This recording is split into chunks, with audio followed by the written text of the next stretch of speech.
여러분 안녕하십니까? 뉴스 더 개벽입니다. 세계 곳곳에서 발생한 개벽 뉴스를 알려드리겠습니다. 구글이 제미나이 3.0을 공개하며 인공지능 경쟁 구도에 중대한 변화를 일으키고 있습니다. 지난해까지만 해도 오픈 AI와 엔트로픽에 밀렸다는 평가를 받던 구글은 기술력 논란을 해소하고 생태계 전반을 기반으로 한 반격에 성공했다는 분석이 나옵니다. 뉴욕 증시에서도 구글 모회사 알파벳 주가는 상승세를 나타냈습니다. 특히 메타가 2027년 완공 예정 데이터 센터에 구글의 7세대 TPU를 도입하는 방안을 두고 수십억 달러 규모의 협상이 진행 중이라는 보도는 시장 기대감을 더했습니다. 제미나이 3.0 출시로 구글은 기술 경쟁력 논란을 뒤집었습니다.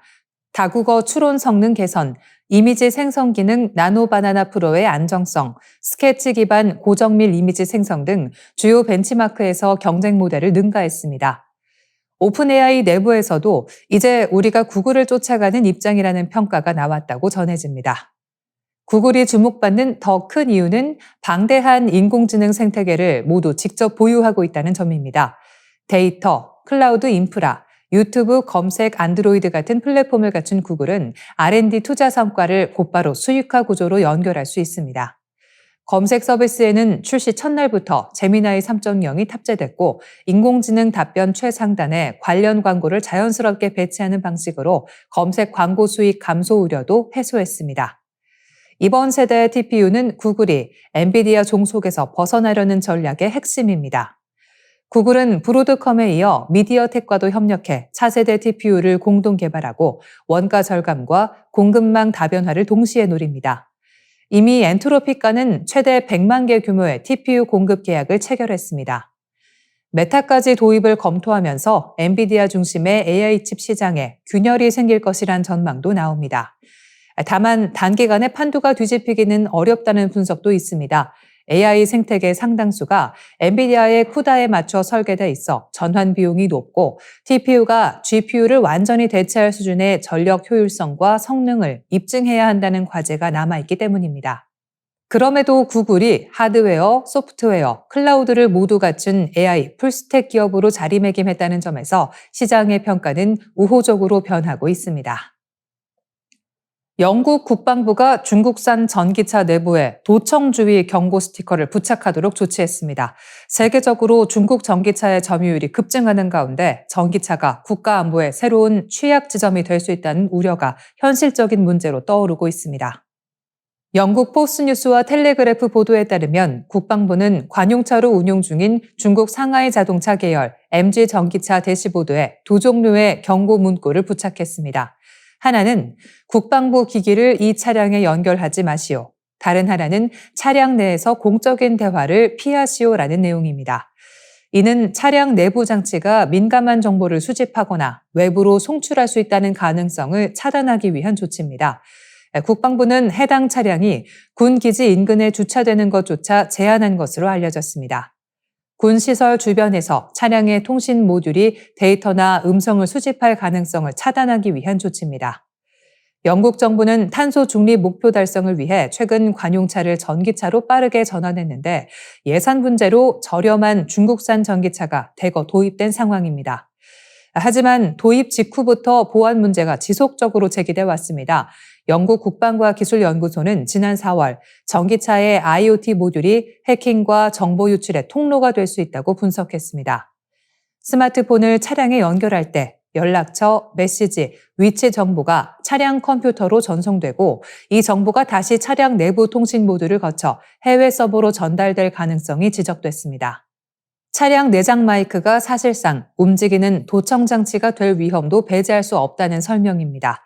특히 MG는 영국 브랜드였지만 2005년 중국 기업에 매각된 이후 중국 국영기업 SAIC 산하로 운영되고 있어 영국 내에서 더욱 심각한 시선이 쏠리고 있습니다. 현재 국방부가 보유한 전기차 745대와 하이브리드 차량 1,400대 중 상당수가 중국산인 것으로 알려졌습니다. 급격한 전기차 전환 정책과 제한된 예산이 결국 보안 취약성이라는 문제를 불러온 셈입니다. 국방부 대변인은 모든 국방부 민간 임차 차량에 적용되는 보안 지침일 뿐 특정 국가를 겨냥한 것은 아니다라고 밝혔지만 이번 조치가 중국산 전기차를 중심으로 이뤄졌다는 점에서 실질적 표적은 분명하다는 분석이 나옵니다. 중국 대사관은 근거 없는 소문이자 피해 망상이라며 강력 반발했습니다. 전기차는 바퀴 달린 스마트폰으로 불릴 만큼 고성능 통신 기술을 집약한 플랫폼입니다.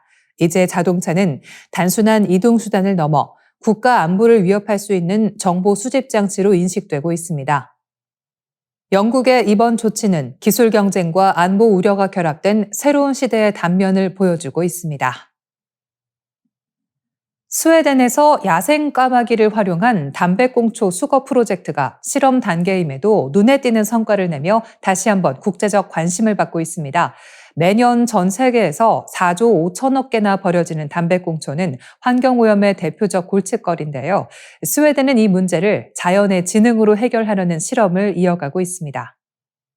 프로젝트는 까마귀가 길거리에 버려진 담배꽁초를 물어 특정 장치에 넣으면 장치가 이를 즉시 인식해 먹이를 제공하는 방식입니다. 현장에서 촬영된 영상에서도 까마귀 한 마리가 꽁초를 쓰레기통에 떨어뜨리자 자동으로 먹이가 지급되는 모습이 확인됐습니다. 이 장치는 담배 필터만 감지하고 돌과 종이, 나뭇잎과 같은 다른 물체에는 보상이 주어지지 않도록 정교하게 설계됐습니다. 까마귀가 엉뚱한 물체를 반복적으로 가져오는 행동을 원천적으로 차단한 것입니다. 이 프로젝트를 진행한 킵 스웨덴 타이디 재단과 한 스타트업은 까마귀의 뛰어난 지능을 적극 활용했습니다. 까마귀는 7세 아이 수준의 퍼즐풀이 능력과 도구 사용 능력을 가진 조류로 평가됩니다. 특히 보상 구조를 명확히 이해해 자발적이고 반복적인 행동을 스스로 학습하는 특성이 있어 강제적 훈련이 필요 없다는 점이 큰 장점입니다. 개발자인 크리스티안 귄터 한센도 새들이 스스로 참여하고 있으며 인간의 개입은 거의 없다고 강조했습니다. 스웨덴에서는 매년 10억 개 이상의 담배꽁초가 버려지며 도시 쓰레기의 60에서 62%를 차지합니다. 필터엔 미세 플라스틱, 니코틴, 중금속 등이 포함돼 있어 토양과 하천 오염의 주요 원인으로 지목되어 왔습니다. 현지 조사에 따르면 사람이 담배꽁초 한 개를 치우는 데 드는 비용은 80웰에서 2크로나이지만 까마귀를 활용할 경우 약 20웰의 수준으로 떨어집니다. 연구진은 시스템이 확대 도입되면 도시 전체 청소 비용을 최대 75%까지 절감할 수 있을 것으로 내다봤습니다. 전문가들은 까마귀의 학습 속도, 도시 적응력, 행동 전파 능력을 고려할 때 비용 대비 효과가 매우 높다며 기술이 아닌 자연의 지능을 활용한 지속 가능한 환경 솔루션이라는 평가를 내놓고 있습니다. 최근 인도 매체 머니컨트롤을 포함한 국제 언론도 이 프로젝트를 집중 조명하며 유럽 내 여러 도시가 도입 여부를 타진 중인 것으로 알려졌습니다.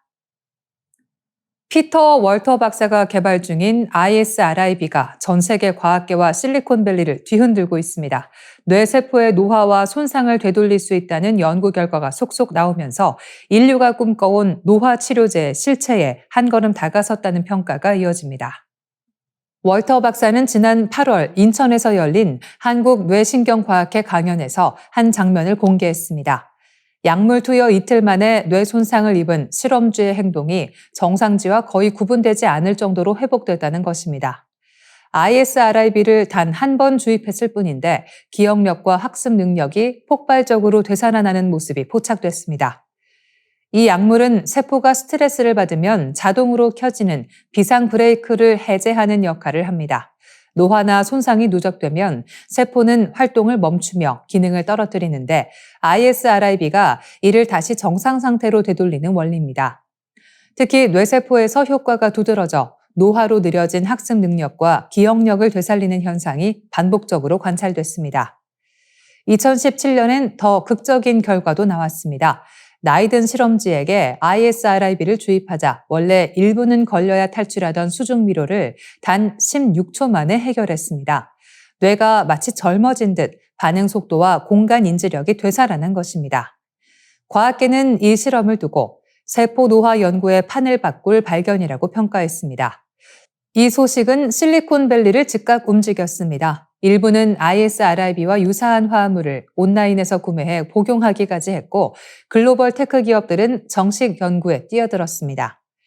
구글의 노화 전문 기업 캘리코는 ISRIB 기술을 공식 이전받았고 제프 베이조스가 투자한 알토스랩스는 월터 박사를 핵심 연구 리더로 영입해 세포 리프로그래밍 연구에 수조 원을 투자하고 있습니다.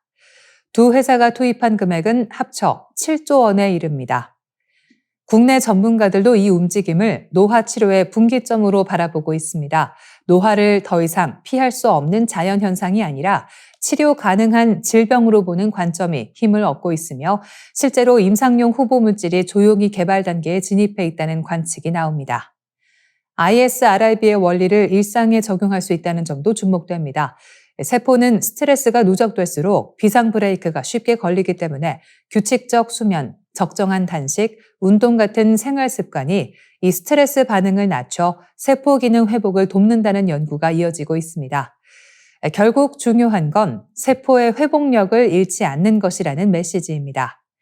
ISRIB가 인류의 노화를 멈추는 약으로 자리 잡을지 아직 단정할 수는 없습니다. 그러나 과학계, 산업계가 동시에 움직일 만큼 확실한 변화의 조짐이 포착된 건 분명합니다. 노화 극복이라는 인류의 오랜 꿈이 실험실 바깥으로 성큼 다가오고 있습니다. 이상으로 뉴스 더 개벽 마치겠습니다. 시청해주셔서 고맙습니다.